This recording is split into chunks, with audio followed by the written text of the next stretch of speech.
Noong 2012, alam kong mayroon akong thyroiditis. Ngunit dahil hindi ito nagdulot ng anumang kakulangan sa ginhawa, hindi ko ito ginamot. Dahil wala nga ako masyadong pera. Hindi ako minom ng gamot. Noong 2018, nagpa-check up ulit ako. Muntik na akong mawala ng malay nang sabihin sa akin ng doktor na parehong inflame ang thyroid ko. Nagkaroon ako ng hypothyroid na may maraming thyroid nodules at cysts. Ang panganib na cancer ay napakataas at sinabi niya sa akin na maghintay para sa mga resulta ng mga espesyal na mga pagsusuri upang makita kung mayroon mga selula na cancer sa likido ng thyroid gland.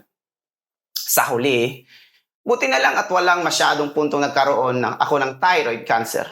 Kung ako ay may cancer, ito'y walang pinagkaiba sa pagiging nasa pintuan ng kamatayan. Doon talaga ako natakot. Hindi ba't mas maganda kung nagamot ko ito ng maaga like 2012 hanggang sa 2019? Naranasan ang buong kahinaan ng aking mga aksyon. Ang aking thyroid ay humina. Nagkaroon ito lahat ng uri ng sakit. Mula sa mga tumor hanggang sa mga bukol ng aking mga cyst na tumutubo sa thyroid gland na naging sanhin ng aking leeg. Kung walang mga thyroid hormone, palagi akong nasa pagod. Lahat ng ginagawa ko, napagod ako. Nahirapan akong huminga. Para bang pinipiga ng mahigpit ang baga ko. Hindi ako makahinga na parang may asthma ako. Gaano man karami ang kinain ko, ito ay papakain lang sa mga tumor sa thyroid. Ang mga bukol na palaki ng palaki at ako ay papayat na papayat. Sa oras na ito, alam kong kailangan kong gamutin agad ang aking sakit. Kung mayroon akong kalusugan, maaari akong kumita ng pera. Kung pagsisihan kong gumastos ako ng pera at hindi ako gumamot ng aking sakit ng ganito, mamamatay lang ako. At kung mamamatay ako, sino ang mag-aalaga sa aking pamilya? Kaya lahat ng klase ng gamot sa mundo, ininom ko. Kahit mga anong gamot na iresita ng doktor, ay inumin ko. Binili ako kung anong payo sa akin ng ibang tao. Pero 3 years na akong lumipas, hindi pa rin gumaling ang thyroid disease ko. Tapos may tiyan at high liver enzyme ako. Dahil sa sobrang pag-inom ng mga western medicines na sa habang panahon. Nabalitaan ng isa kong kamag-anak na may sakit ako.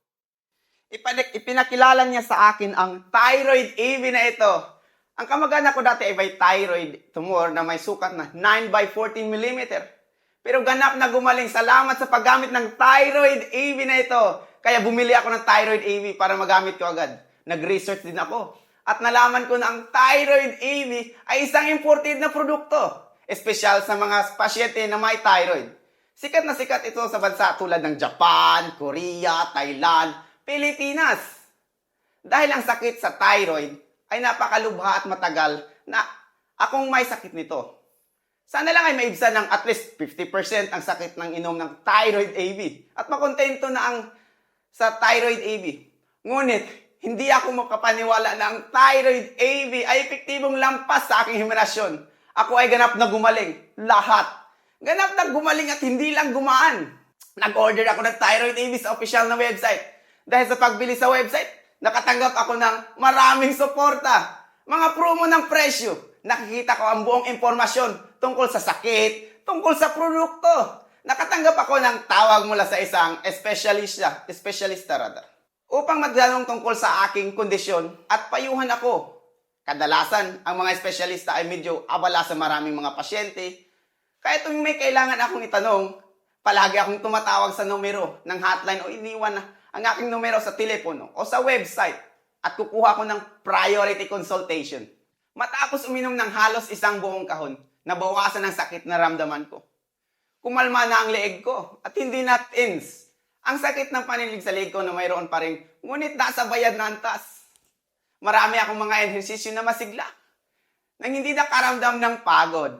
Sa ikatlong kahon, ang mga hindi kasi siyang sintomas ay ganap na wala.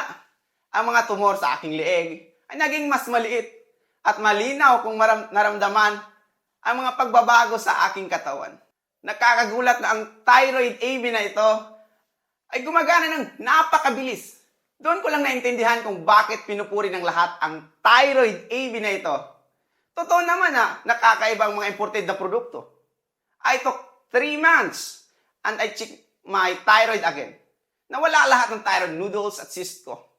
Gumaling din yung hyperthyroidism ko nadulot ng thyroiditis. Wala na talagang mas masaya pa. Pagkatapos noon, nagpatuloy ako sa pag-inom ng Thyroid AB sa loob ng ilang buwan upang palakasin ang aking mga thyroid health at maiwasan ang pag-ulit. I really like buying Thyroid AB because every time I buy, nakakuha ko ng dedicated advice and discounts at nakakuha din ako ng free products. Pagkatapos ng tuloy-tuloy na pag-inom ng Thyroid AB sa loob ng ilang buwan, hindi na sumakit ang tiyan ko, hindi na nagdagan ng aking enzyme sa atay, at walang mga side effect. Kaya napaka-secure ng pakiramdam ko. Ngayon ay tuluyan na ako nakabawi. Inirekomenda ko rin ang Thyroid AB sa ilang kaibigan na may mga problema sa thyroid. Lahat sila ay gumamit nito at gumaling sa kanilang sakit. May mga gumaling pa nga ng after 1 month lang nagamit. Ito ay mapaghimala. Maraming salamat, Thyroid AB!